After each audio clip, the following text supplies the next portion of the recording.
Hello there, I'm Big Alias, doing a video from the kitchen, because apparently that's what I do. This video, right, is hot and fresh out the kitchen. So choose the bear, because there's a show, it's called The Bear, and he's a chef. So, I want to talk about something right now. I want to talk about some news, fairly big news actually, or what could turn into even bigger news.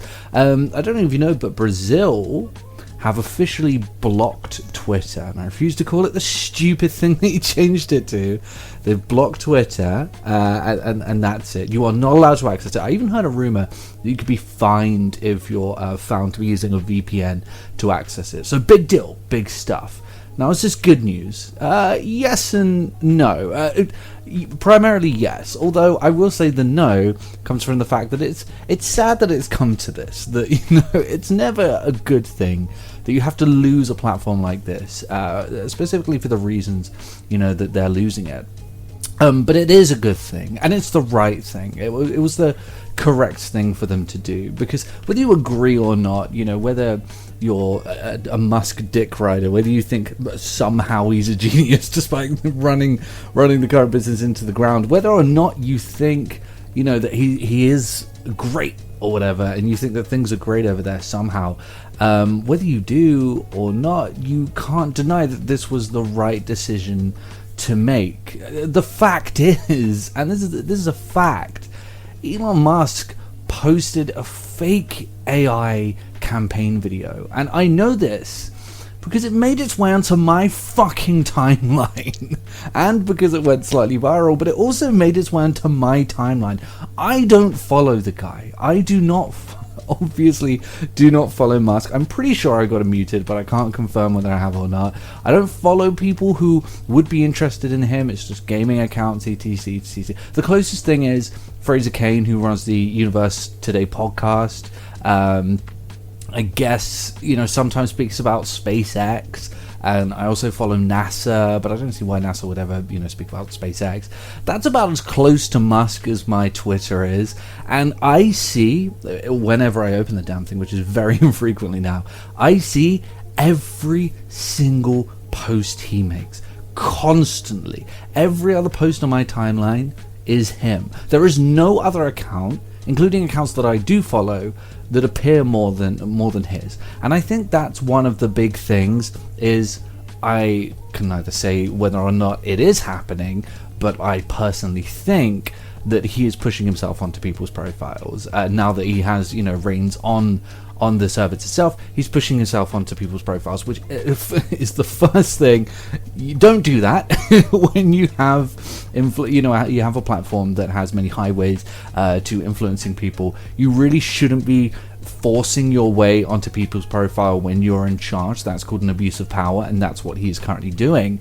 And secondly, when you are doing that, don't post false information and AI generated fake videos. You can't do that. You cannot do that and maintain a level of security. Whether you're a free speech absolutist who for some reason thinks that everyone should be able to say whatever they want unless you say cisgender, or whether you're someone who thinks it's okay that people are posting Holocaust deniers, that's it. Whether you think Holocaust deniers should be allowed a platform to speak, fucking lunatics. And if you do, by the way, go ahead and go away and never speak to me. Whether you think that this is all okay or not, the spreading of false information when you strong arm yourself onto everyone's screen, it shouldn't be allowed. It's not okay. It's immoral, and it's dangerous. It's dangerous more than anything. And the fact is, again, whether you like him or not, he is liking, reposting, and regurgitating the idea of some very dangerous ideology. And we know this because ideology like this incited the riots that my country recently went through, where white people were effectively trying to rebirth the Nazis and eradicate anyone from the country who wasn't white, and that started, I believe, due to all of the, you know, very harmful rhetoric that he is reposting. And again, he is strong arming himself onto everyone's screen. And so when you mix all of that, again, whether you agree or not, you can't deny that posting or regurgitating or reposting extremist views one way or the other, whether it's this imaginary far left or far right, where either way it should not be allowed. And so Brazil are doing the right thing. They're keeping themselves safe by doing this. You know, there has to be a bar to everything. There has to be a boundary, a limitation to everything. For example, I can punch a bag, I can punch the wall, but as soon as I punch a person, that's too far. I can drive up to 70 miles an hour, but if I drive 70 miles an hour in a school zone, that's not okay. You have to have limitations on things. And I know that this isn't going to get through to the people who think that this is a bad thing, because those people are typically free speech absolutists who think that everyone should be able to do everything they want at all times, unless of course that person is doing something that you disagree with, which is a whole other conversation. But that's the point. You have to be able to draw the line somewhere, and that's what's happened here, and it will continue to happen. And I do think something is going to be done in my country too, in the UK, and maybe even in Europe, because we experienced those riots, and we're experiencing the effect of a lot of misinformation that has led to things like Reform getting a fuck ton of votes in our election, and they're essentially a party who want to get rid of all immigrants in the country and just make everyone white. And they got a lot of votes, but the guy who ran the Reform Party is someone who was fined for spreading misinformation and printing misinformation on buses in 2016 during his Brexit campaign. He was fined for it. He was legally fined for spreading misinformation, and he was largely at the figurehead of all of these riots. That's why people call them the Farage riots. It was Nigel Farage. So it has to happen. It has, I'm sorry, but it has to happen. But yes, this is a very negative thing for Musk. This is not a good thing for him. He's not going to be happy about this, because Twitter currently, as a platform, he's made it very clear, been very transparent about this, exists on population. It's just, the whole point of Twitter is to have as many people on the platform as possible. And they've removed an entire country of people. And you may say, it's just fucking Brazil, who cares?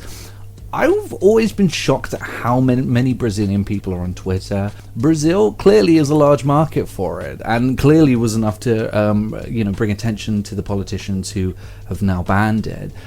So clearly it is a large platform. And the fact is, the company is already hemorrhaging money on advertisers, and we've lost an entire country of people to advertise to, which means the advertisers who were advertising are now going to go, well, look, we've lost several million people here, potential users from Brazil. They're gone. Am I going to want to advertise to them? And the people who are advertising and do choose to continue to advertise are going to be advertising to less people, therefore making less money in the handshake of advertisement and Twitter. It's just a whole ass negative for Musk, and also it starts what could potentially be a trend. So he is definitely going to be sweating it out for this one, because it gets the ball rolling. Once Brazil does it, it becomes something that has happened and is kind of normal. And so at this point now, Starmer can begin to look to say, well, they did it and perhaps we should do it too.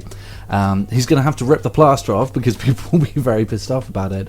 But eventually people will just get over it, and they'll move on to different things, which is kind of worrying, because I'm on Threads currently, and we've had a bit of an influx of Twitter users recently, and it hasn't been so great, and I don't want that to continue to happen. But I think it's more important that we eradicate a entire platform of misinformation. Anyway, those are my thoughts on that. I know you're going to disagree, but I'll see everyone later.